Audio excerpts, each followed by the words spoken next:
Welcome to Football Notes. This is what's worth revisiting from this weekend's opening games of football. In the Premier League, Arsenal began their season by being Arsenal and lost their first game of the new Premier League season, once again proving that they had nothing to do at the top. Sorry, Ty. Manchester United, however, showed that they mean business this season, with Pogba and Bruno showing their class in their comfortable 5-1 win over Leeds, with the pinnacle being Fred's goal. As the confused Norwegian himself stated, when Fred scores, everyone can score.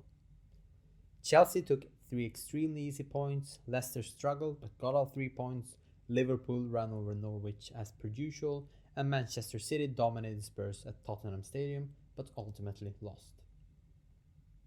In Spain, Real Madrid sparkled, with Hazard displaying his quality instead of an unflatteringly bloated stomach.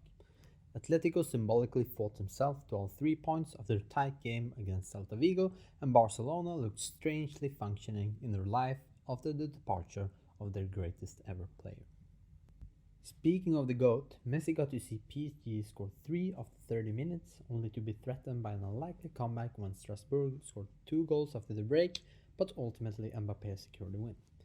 Surely the defenders in Ligue 1 can't be all too self-assured, and it is difficult to envision how the M&M trio will be stopped.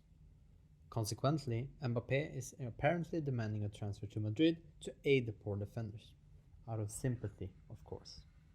From Germany, it is worth noting that Lewandowski only scored 1 goal in Bayern München's disappointing draw against Gladbach, while Haaland was his usual self, scoring 2 and setting up 3 goals in a comfortable win over Frankfurt.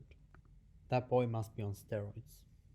The Serie A is yet to begin but feels unusually unpredictable given that they have been plundered by the wealthy English clubs. The most exciting thing to follow this year will consequently be the managerial aspect. Can Allegri revive Juventus? How perfect will Mourinho pair with Roma? How many cigarettes can Sarri smoke in Rome? Will Inter keep some of their players? And how old is Zlatan gonna be this season? So many questions.